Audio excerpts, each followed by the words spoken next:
Department of Nuclear Medicine at TATA Medical Center, Kolkata for his talk on radionuclides in medicine and the concept of theranostics. He has nearly 30 years of experience in clinical nuclear medicine. He has worked in renowned institutes in India and abroad, including Tata Memorial Hospital, Mumbai, Bombay Hospital, Mumbai, Wisconsin Medical College, USA, Royal Liverpool Hospital, UK, Vanderbilt University Hospital, Nashville, and many more. He has been awarded Certificate of Appreciation from IIT as a postgraduate teacher. He is currently the President of Society of Nuclear Medicine India Eastern Chapter. Professor Ray was an adjunct faculty, School of Medical Science and Technology at IIT Kharagpur, and is currently the President of the Society of Nuclear Medicine India Eastern Chapter. Please give him a round of applause.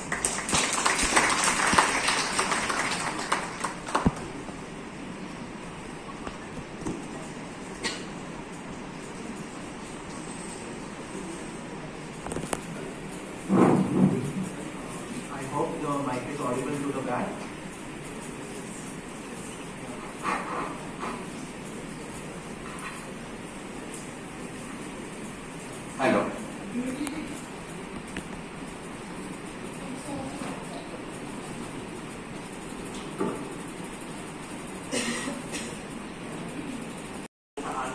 Professor and Dr. Soumendranath, thank you so much. And at the outset, I thank the organizers, all faculty members of SMSC. I have remained associated with SMSC for so many years now. Dr. Mukesh Pandal, Dr. Soumendranath, Ishan, Koel, Antonu, Gayatri, all of them are my friends. Jyoti Mata is there. I respect him a lot. And my friend philosopher, guide, mentor, everything. So it's a great opportunity to come back to SMSC once again and take an opportunity to interact with you.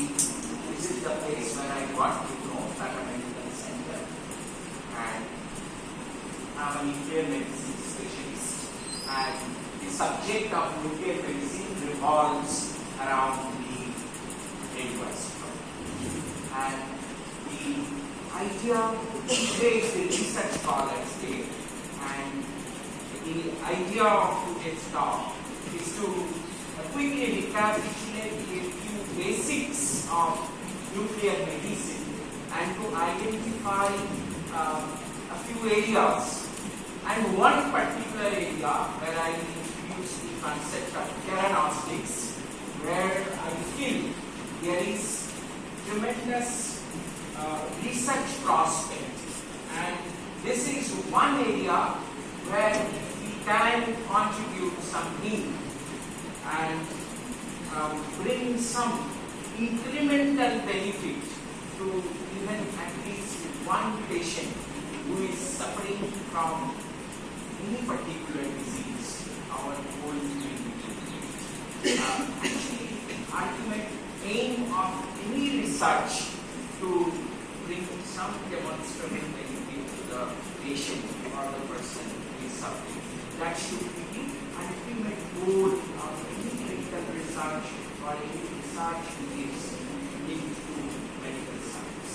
So the radioisotopes, medically used radioisotopes, and having different sources of production. The nuclear reactors, these are the nuclear reactors in the ARC, the medical cyclotron, and generators. Generators are different systems. Like this is a mixture of the mother and daughter radioisotope, and from that mixture, the daughter product, which is the target product, is eluted or separated every day. And this graph shows how it is being built up, and then again it is being separated, and the next day again it will build up. And I will be very some half-life of that particular radioisotope. So why I have demonstrated these are also the potential research areas for those who will be working in reactor physics, who will be working in cyclotron physics and radiochemistry. We shall discuss our topics. And then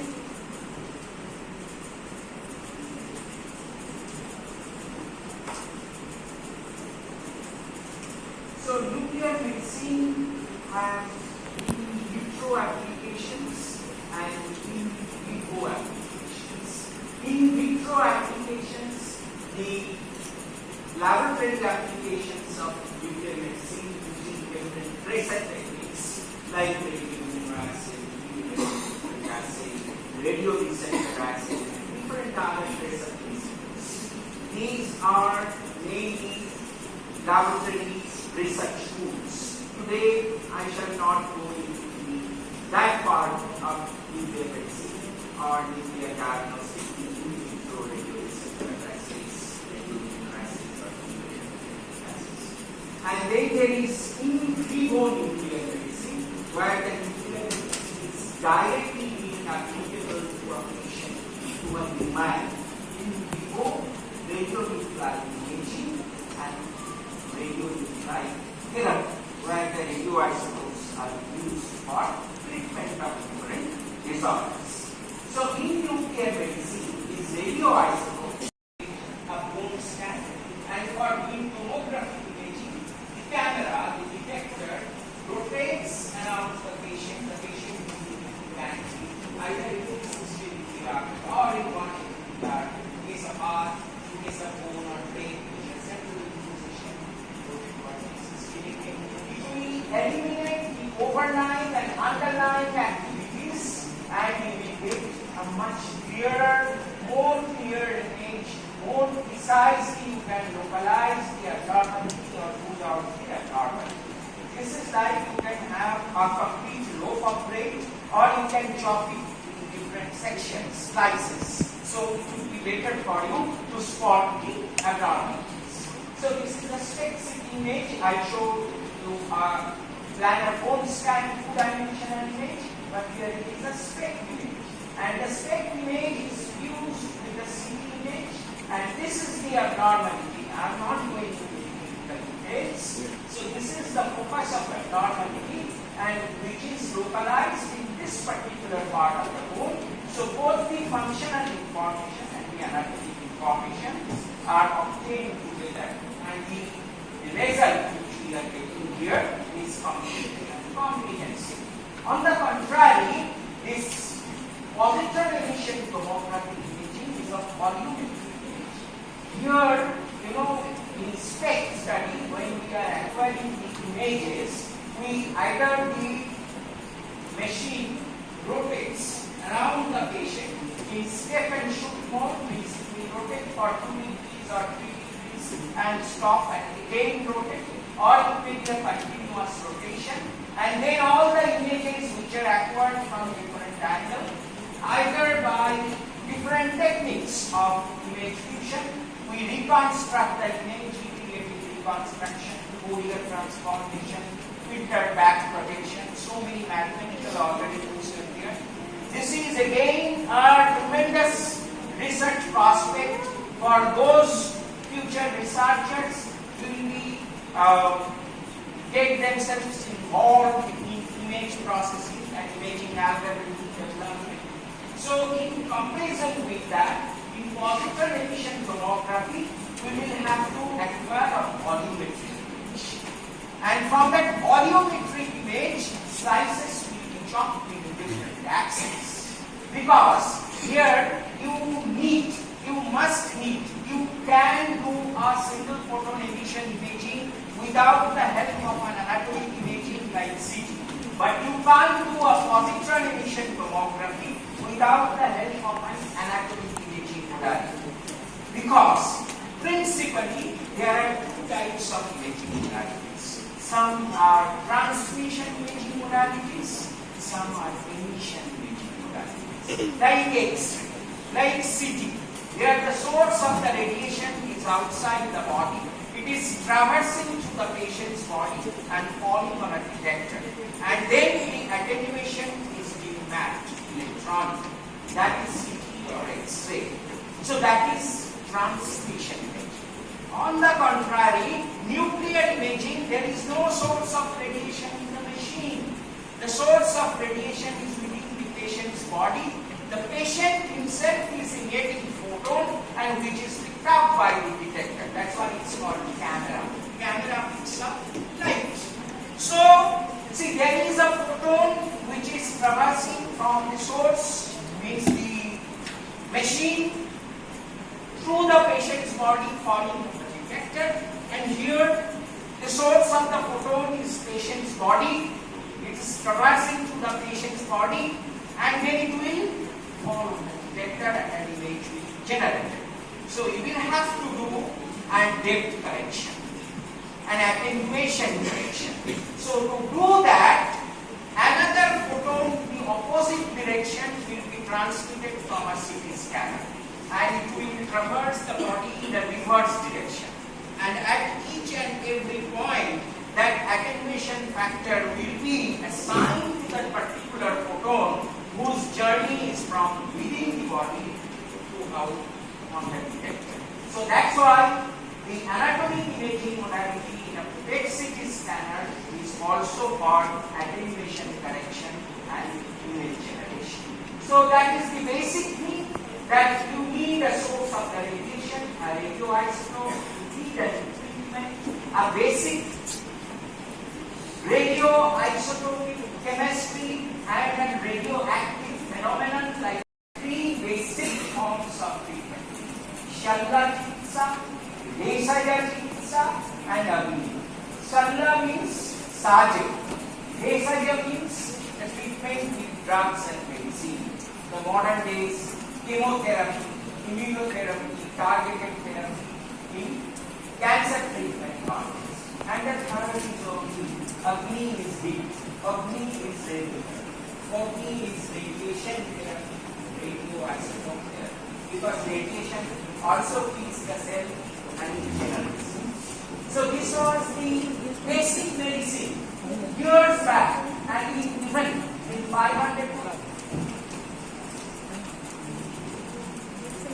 400 BC in Greek and Egyptian literations, this concept was narrated and it was reiterated. So there are different forms of it. External radiotherapy, the source of the radiation is and the patient is lying there and they are treated. Then there is another form of radiotherapy known as brachytherapy. In brachytherapy, some cancers are treated with brachytherapy, for example, cervical cancer, for example, skin cancers. These cancers, the source of the radiation is situated, is placed very close to the particular tumor or target or within the body, but still it is outside the particular organ or the particular tissue. That is, but it is in very close proximity. That is known as brachytherapy. But radioisotope therapy, here this is a systemic radiation therapy, because here the source of the radiation, the radioisotope is being completely internalized. It is getting incorporated into the particular cell. So this is the therapy with an unseen source of radiation, whether external radiation therapy and brachytherapy were from seen sources of radiation. Again, the basic physics is that there are two types of radioactive materials. Some are particle emitting radioactive, like alpha or beta particles, and some are photon-emitting gamma rays or X-rays. And these gamma rays or X-rays, they travel several centimeters, several meters. They travel 7 centimeters like alpha particle. Alpha particle is a particulate radiation. They will travel 7 centimeters in the air. The beta particles will travel 7 meters in the air. Gamma rays and X-rays, they will travel tens of meters in the air. But within the body, both alpha and beta particles. So if there is anything, two things in which you can take value is if you can give certain relief to a particular is suffering. And the second thing, when your students are succeeding. Right? So they are all our students. We have been conducting this course, this TATA Medical Center and SLX together over the last so many years. So Viprojit is there now in Wisconsin Medical College. Incidentally, I was there also in the same medical college, and he is doing research on radio-pathogenic approaches for DNA analysis of brain and prostate cancer. Suman is doing research here. He is doing a fantastic job with sample fabrication and functionalization of detectable cellulose for biological setting of bone tissue application. Sangla, she is in the Republic of Korea, Radiological and Medical Sciences, Institute of Radiological and Medical Sciences. This is promising synthesis and redeveloping of diagnostic probe targeting blood and investigating its deficiency, blood glucose receptor on the cell surface in cancer models. Cheyenne is also in IIT in collaboration with Mobile Research Center and other institutes. He is working on engineered biomaterials-based radiotheranostics, dedicating to new frontiers of proto-regional and targeted therapy towards combination and treatment of unresectable tumor cancers. Polomi is again the students from the first batch. So her research thesis was targeting unique metabolic signatures in gastrointestinal cancers with selected full agonists of cannabinoid receptors. I think she has already completed her PhD work and is on an excellent way, and she's planning postdoc research in bioactive lipids, mitochondrial metabolism, cancer biology, and drug development. So here they are our students. Only one query. In India, because I am putting this question, first in the world, IIT Kharagpur has started the molecular imaging course. It was first in the world. Even the Stanford, they had the book, not the course. So we initiated in 2008. And we had the very good academic relation. So, what is the status in India, particularly in understanding the genetic or your receptor studies using this technique, nuclear medicine imaging technique? What is the status? Getting the receptors or the radio level probes, particularly probes, imaging probes. What is the status? To tell us something. The status in India is below. You have immediate opportunity to project in more slides. For quality research in molecular medicine involving radioisotopes, this is the essential component to meet the preclinical molecular imaging. Unless you have a quality animal house and a well-equipped preclinical imaging unit, you can't do quality molecular research. You will remember so many times I have asked many of you also whether there is an animal imaging unit in Kharagpur IIT. Do we have an animal house? Can we establish a preclinical molecular imaging unit from where these techniques are being translated to the field of clinical imaging and clinical treatment? So the basic facility in India, I'm not talking about this part, this region, is very, very low. Below part, sub